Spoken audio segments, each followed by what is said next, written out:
Monggo kula dherekaken ngunjukaken pamuji syukur wonten ngarsanipun Gusti Allah ingkang Maha Agung nggih awit sih nugraha dalah kamiranipun satemah dumugi siang menika kula dalah panjenengan sadaya saged rawuh manunggal wonten ing papan menika kanthi manggih kawilujengan. Matur nuwun awit paringipun medal kepareng kula matur minangka suling sarira saking ingkang hamengku gati nulinjih Bapak Bernardus Kristanto dalah Ibu Sukarsih ingkang rikalengahan menika kabeta raos bebek bombong pirawaning manah satemah boten kuwawi matur pasrah ingkang panjenengan paringaken dhumateng kula. Pramila miji dhateng kula saperlu ananggapi atur pangandika saking Bapak Yohanes Rajiman lumantar Bapak Untung Santoso. Bapak Yohanes Rajiman pilih dawuh ingkang kaping sepisan nderek silaturahmi saking Dang Sambuh Kebonharjo tumuju wonten ing kaliyan Gunung B Ngargosari sak pendherekipun silaturahmi kula tampi mugi-mugi saged ngraketaken anggenipun kekadangan antawisipun pisan inasih. Ingkang kaping kalih bab sungkem pabutos saking Bapak Yohanes Rajiman kula tampi dawah sami-sami.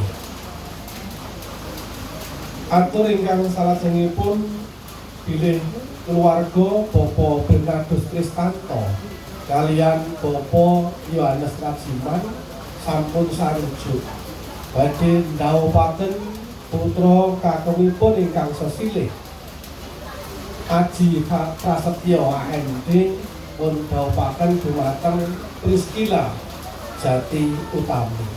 Saestu dawuh panjenengan sampun kula estoaken bilih pemberkatan sampun dipun leksanani wonten ing Gereja Kristen Jawa Lono ingkang dipun selirani Pendito Aris Kristian Widodo SSI. Sumangga kita suwunaken pandonga pamuji dumateng sagung para rawuh ing tingarah risang pinanganten samangke saged dadosa warga ingkang bagya mulya ayam tentrem dumugi sak lami-laminipun. Bapak Yohanes Rajiman ingkang kula hormati.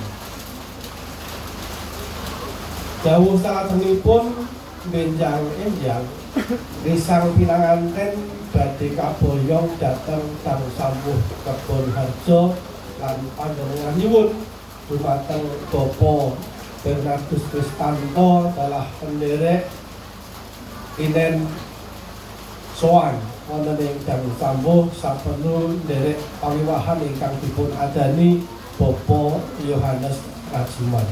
Saestu dawuh panjenengan badhe kula estoni menjang-enjang kula badhe sowan dipun dherekaken sederek saking ngalian Gunung B Ngargosari sami kala. Nyuwun donga pangestu mugi-mugi kula saged minangkani dawuh panjenengan. Atur ingkang salajengipun Bapak Rajiman paring serah-serahan dumateng Bapak Kristanto dumateng risang pinanganten. Saestu kula tampi kanthi renaning penggalih mugi-mugi sedaya ingkang dipun paringaken pikantuk niru ingkang mapikel-pikel dados berkah dumateng keluarga panjenengan. Ingkang pungkasan Bapak Rajiman ing sawau sampunipun paripurna pawiwahan ngrasakaken kundur mater pasilan saestu keluarga Bapak Bernardus Kristanto tebih saking raos ing panunjung ewa semanten ingkang bilih wonten wigati ingkang langkung perlu kula namung ndherekaken sugeng kundur mugi ing sak margi-margi dumugi ing dalemipun piyambak-piyambak tansah minangka rahayu. Mekaten atur kula minangka surit sarira saking Bapak Bernardus Kristanto dalah Ibu Sukasih mbok bilih kirang jangkep kirang genep kula nyuwun lumuring sing samudra panaksani. Semanten ugi minangka pribadi ing mbok bilih anggen kula matur kathah tuna kaping atur kula nyuwun lumuring sing samudra panaksani. Kula pungkasi assalamualaikum warahmatullahi wabarakatuh.